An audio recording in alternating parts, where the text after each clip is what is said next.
Hi friends, ಇವತ್ತಿನ ವಿಶೇಷ Agra fort. ಈಗ ನಾವು ನೋಡ್ಲಿಕ್ಕೆ ಹೋಗ್ತಾ ಇರೋದು ಆಗ್ರಾ ಫೋರ್ಟ್. ಬನ್ನಿ, ನೀವು ಕೂಡ ನಮ್ಮ ಜೊತೆಗೆ ಆಗ್ರಾ ಫೋರ್ಟನ್ನು ನೋಡಿ ಎಂಜಾಯ್ ಮಾಡಿ.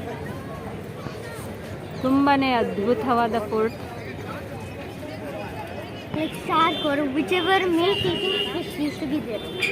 ನೋಡಿ, ಆಗ್ರಾ ಫೋರ್ಟ್ ಸೆಕ್ಯೂರಿಟಿಗಾಗಿ ಫಸ್ಟಿಗೆ ಒಂದು ಸ್ಟೆಪ್ ಸೆಕ್ಯೂರಿಟಿ ಮಗರ್ಮಚ್ ಮೊಸಳೆ ಎಲ್ಲವನ್ನ ಬಿಡ್ತಾಯಿದ್ರು. ಇಲ್ಲಿ ನೀರಿರ್ತಿತ್ತು.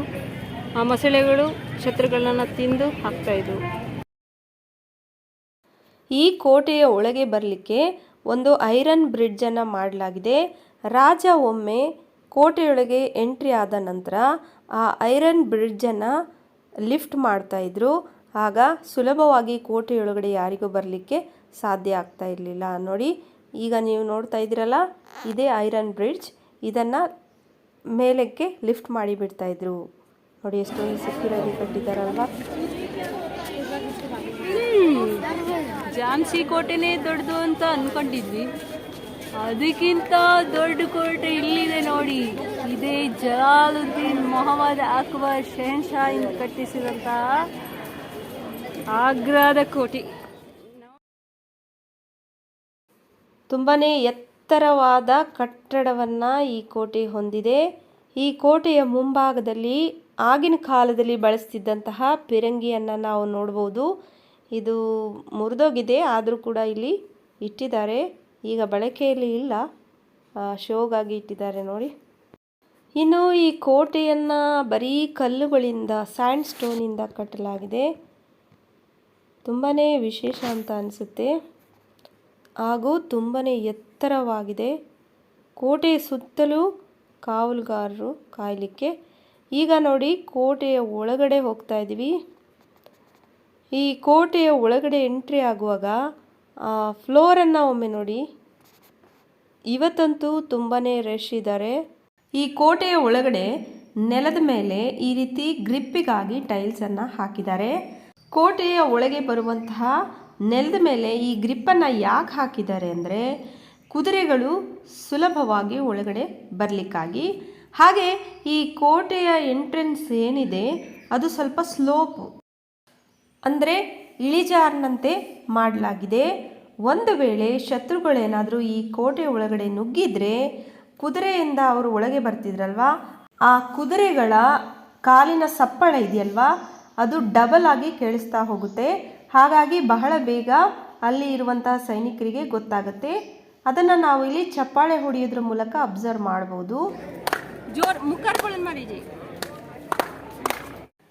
ಶತ್ರುಗಳು ಕೋಟೆಯನ್ನು ಭೇದಿಸಿ ಒಳಬಂದಾಗ ಸಪ್ಪಳದ ಸದ್ದನ್ನು ಕೇಳಿಸಿಕೊಂಡಂತಹ ಸೈನಿಕರು ಕೂಡಲೇ ಒಂದು ಕಡೆಯಿಂದ ಬಿಸಿ ನೀರು, ಇನ್ನೊಂದು ಕಡೆಯಿಂದ ಬಿಸಿ ಬಿಸಿಯಾದ ಎಣ್ಣೆಯನ್ನು ಸುರಿತಾ ಇದ್ರು. ಹಾಗೆ ಮುಂಭಾಗದಲ್ಲಿ ಬಂಡೆಗಳನ್ನು ಬಿಡಲಾಗ್ತಾ ಇತ್ತು, ಬಂಡೆಗಳನ್ನು ಜಾರಿಸಲಾಗ್ತಾ ಇತ್ತು. ಇದರಿಂದಾಗಿ ಶತ್ರುಗಳಾಗಲಿ ಯಾರೇ ಆಗಲಿ ಒಳ ಬಂದವರು ಬದುಕಲಿಕ್ಕೆ ಸಾಧ್ಯ ಆಗ್ತಾ ಇರಲಿಲ್ಲ. ತುಂಬಾ ಅದ್ಭುತವಾಗಿದೆ. ಇದನ್ನು ನನಗೆ ವರ್ಣಿಸೋಕ್ಕೆ ಆಗ್ತಾ ಇಲ್ಲ. ನೀವು ಇದನ್ನು ಇಲ್ಲಿ ಬಂದು ನೋಡಿ ಅನುಭವ ಪಡ್ಕೊಳ್ಳೋದಿದೆಯಲ್ಲ, ಅದರಷ್ಟು ಗ್ರೇಟ್ ಯಾವುದೂ ಇಲ್ಲ. ಆಗ್ರಾ ಫೋರ್ಟ್ ಅಥವಾ ಆಗ್ರಾ ಕಿಲಾ, ಇದನ್ನು ಲಾಲ್ ಕಿಲಾ ಅಥವಾ ಕಿಲಾ ಇ ಅಕ್ಬರಿ ಅಂತ ಕೂಡ ಕರೀತಾರೆ. ಇದು ಯಮುನಾ ನದಿಯ ಎಡದಂಡೆಯಲ್ಲಿದೆ. ತಾಜ್ ಮಹಲ್ನಿಂದ ಸುಮಾರು 5 ಕಿಲೋಮೀಟರ್ಷ್ಟು ದೂರದಲ್ಲಿದೆ. ಈಗ ನೀವು ನೋಡ್ತಾ ಇರುವಂಥದ್ದು ಜಹಾಂಗೀರ್ನ ಬಾತ್ ಟಬ್. ಇದು ಜಹಾಂಗೀರ್ ಪ್ಯಾಲೇಸಿನ ಎದುರುಗಡೆ ಇದೆ. ಇದು ಏಕಶಿಲೆಯಿಂದ ಮಾಡಿದಂತಹ ಬಾತ್ ಟಬ್. ಈ ಕೋಟೆಯನ್ನು ಅಕ್ಬರ್ 4000 ಕೆಲಸಗಾರರ ಸಹಾಯದಿಂದ ಸುಮಾರು 8 ವರ್ಷಗಳ ಕಾಲ ನಿರ್ಮಾಣ ಮಾಡಿದ್ರು ಅಂತ ಹೇಳಲಾಗ್ತದೆ. ಅಕ್ಬರ್ ಅವರು ತನ್ನ ಜೀವಿತಾವಧಿಯಲ್ಲಿ ಆಗ್ರಾವನ್ನು ರಾಜಧಾನಿಯನ್ನಾಗಿ ಮಾಡಿಕೊಂಡು ಇಲ್ಲಿಯೇ ಉಳಿದುಕೊಂಡಿದ್ರು. ಕಾಲಕ್ರಮೇಣ ಅಕ್ಬರ್ನ ಮುಂದಿನ ಪೀಳಿಗೆ ದಿಲ್ಲಿಯನ್ನು ರಾಜಧಾನಿಯನ್ನಾಗಿ ಮಾಡಿಕೊಂಡ್ರು ಅಂತ ಹೇಳಲಾಗುತ್ತೆ.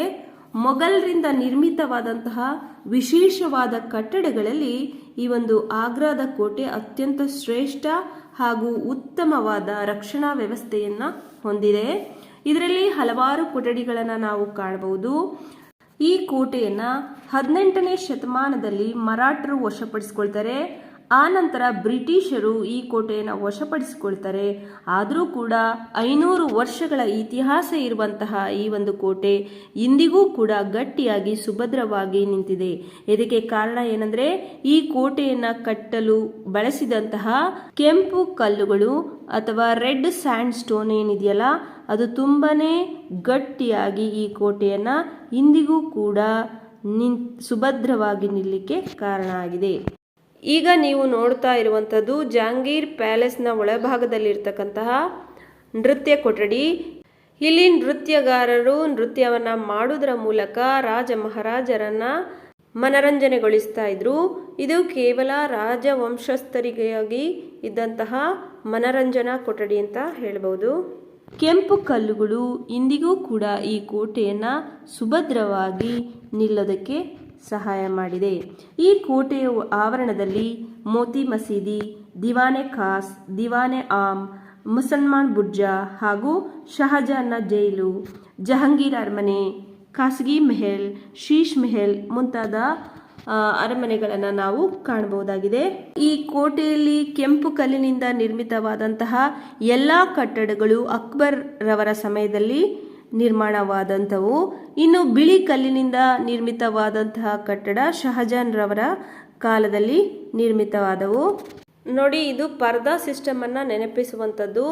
ರಾಣಿಯರು ಈ ಪರದೆಯ ಹಿಂಭಾಗದಲ್ಲಿ ಕುಳಿತು ನಾಟ್ಯಗಳನ್ನು ಅಥವಾ ಸಂಗೀತ ಕಲೆ ಏನಾದರೂ ಪ್ರೋಗ್ರಾಮ್ ಆಗ್ತಾ ಇದ್ರೆ ಅವುಗಳನ್ನು ವೀಕ್ಷಿಸ್ತಾ ಇದ್ರು. ನೇರವಾಗಿ ರಾಣಿಯರು ಪಬ್ಲಿಕ್ಗೆ ತಮ್ಮ ಮುಖವನ್ನು ತೋರಿಸುವಂತಿರಲಿಲ್ಲ. ಇದು ಮುಸ್ಲಿಮರಲ್ಲಿ ಕೂಡ ಇತ್ತು. ಹಾಗಾಗಿ ಈ ಪರದೆಯ ಹಿಂಭಾಗದಲ್ಲಿ ರಾಣಿಯರು ಕೂತ್ಕೊಂಡು ನೋಡ್ತಾ ಇದ್ದಂತಹ ಸ್ಥಳ ಇದು. ತುಂಬ ವಿಶೇಷ ಅನ್ಸೋದಂದರೆ ಬರೀ ಕಲ್ಲನ್ನು ಜೋಡಿಸಿ, ಯಾವುದೇ ಸಿಮೆಂಟನ್ನು ಬಳಸದೆ ಬರೀ ಕಲ್ಲನ್ನೇ ಜೋಡಿಸಿ ಯಾವ ರೀತಿ ಕಟ್ಟಡ ನಿಲ್ಲಿಸಿದ್ದಾರೆ. ಇನ್ನೂ 500 ವರ್ಷ ಆದರೂ ಕೂಡ ಅಲುಗಾಡದೆ ಅದೇ ರೀತಿ ನಿಂತಿದೆ. ಹೆಚ್ಚಾಗಿ ನಾವು ಪ್ರತಿಯೊಂದು ಕಟ್ಟಡದ ಭಾಗಗಳಲ್ಲಿ ನಾವು ಈ ರೀತಿ ಕಲೆಗಳನ್ನು ನೋಡ್ಬೋದು. ಅಕ್ಬರ್ ಚತುರ, ವೀರ, ಶಕ್ತಿಶಾಲಿ ರಾಜ ಆಗಿದ್ರು ಕೂಡ ಅವರು ಇತರ ಧರ್ಮಗಳನ್ನು ಗೌರವಿಸ್ತಾ ಇದ್ರು. ಹಾಗೆ ಧರ್ಮ ಪರಿವರ್ತನೆಗೆ ಯಾವುದೇ ರೀತಿಯ ಒತ್ತಾಯವನ್ನು ಹೇರ್ತಾ ಇರಲಿಲ್ಲ. ಇದಕ್ಕೆ ಉದಾಹರಣೆ ಎಂಬಂತೆ ಇದೇ ಅರಮನೆಯಲ್ಲಿ ಅವರ ಹೆಂಡತಿಗಾಗಿ ಜೋಧಾಬಾಯಿಗೋಸ್ಕರ ಅವರು ಇಲ್ಲಿ ಒಂದು ದೇವಸ್ಥಾನವನ್ನು ಕೂಡ ಕಟ್ಟಿಸಿದ್ದಾರೆ. ಇನ್ನು ಈ ಕೊಠಡಿಯ ಮೇಲ್ಭಾಗಕ್ಕೆ ಹೋಗ್ಲಿಕ್ಕೆ ನೋಡಿ ಸ್ಟೇರ್ಸನ್ನು ನಾವು ನೋಡ್ಬೋದು. ಆದರೆ ಈ ಒಂದು ಕಟ್ಟಡದ ಬಹಳಷ್ಟು ಭಾಗವನ್ನು ಕ್ಲೋಸ್ ಮಾಡಿದ್ದಾರೆ. ಇದನ್ನು ವಿಸಿಟರ್ಸಿಗೆ ಎಲೋ ಮಾಡೋದಿಲ್ಲ.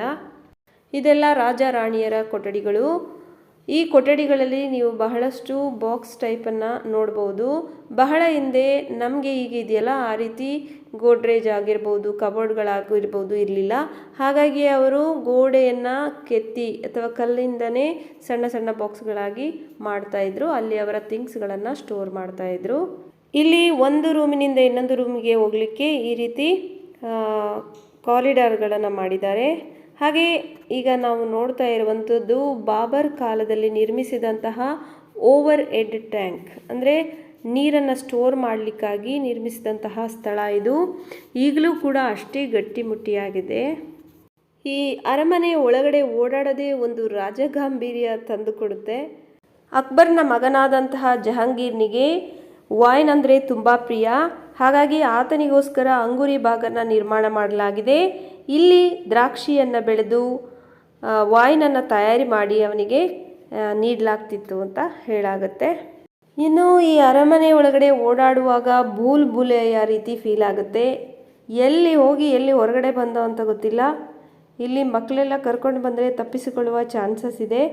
ಯಾಕಂದರೆ ಒಂದು ಕಡೆಯಿಂದ ಹೋಗುವಾಗ ಇನ್ನೆಲ್ಲೋ ನಾವು ಹೋಗಿಬಿಡ್ತೀವಿ. ಹಾಗಾಗಿ ಸ್ವಲ್ಪ ಜಾಗ್ರತೆ ವಹಿಸಿ. ಈ ಅರಮನೆಯ ಒಳಗಿಂದ ನೀವು ತಾಜ್ ಮಹಲ್ ವ್ಯೂವನ್ನು ಕೂಡ ನೋಡ್ಬೋದು. ತಾಜ್ ಮಹಲ್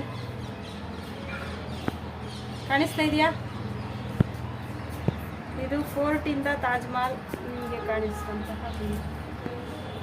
ಅದು ಕಾಡಲ್ಲಿ ಪ್ರಾಣಿಗಳು ಫೋರ್ಟನ್ನು ಪ್ರೊಟೆಕ್ಟ್ ಮಾಡ್ತಾ ಇದ್ವು. ಪ್ರಾಣಿಗಳು ಸಿಂಹ, ಹುಲಿ ಇಂತಹ ಪ್ರಾಣಿಗಳನ್ನು ಅಲ್ಲಿ ಬಿಡ್ತಾ ಇದ್ರು. ಯಾವುದೇ ಶತ್ರುಗಳು ಬಂದರೆ ಅಟ್ಯಾಕ್ ಮಾಡಿ ಕೊಂದು ಹಾಕ್ತಾ ಇದ್ವು. ಅಲ್ಲಿಂದನೂ ತಪ್ಪಿಸ್ಕೊಂಡು ಬಂದರೆ ಇಲ್ಲಿ ನೀರಿರ್ತಾ ಇತ್ತು. ಇಲ್ಲಿ ನೀರೊಳಗಡೆ ಮೊಸಳೆ ವಿಷ ಜಂತುಗಳು ಇರ್ತಾ ಇದ್ವು, ಅವುಗಳ ಶತ್ರುಗಳನ್ನು ತಿಂದು ಹಾಕ್ತಾ ಇದ್ವು. ಆ ನಂತರ ಇಲ್ಲಿ ಟವರ್, ಇದು ಸೈನಿಕರ ಟವರ್. ಇಲ್ಲಿಂದ ಸೈನಿಕರು ಶತ್ರುಗಳನ್ನು ಹೊಡೆದು ಉರುಳಿಸ್ತಾ ಇದ್ವಿ. ಬೇರೆ ಬೇರೆ ರೂಮ್ಗಳಿಗೆ ಇದು ಕನೆಕ್ಟ್ ಮಾಡ್ತಾ ಹೋಗುತ್ತೆ, ಗೊತ್ತೇ ಆಗೋದಿಲ್ಲ ಎಲ್ಲಿ ಬಂದೆ.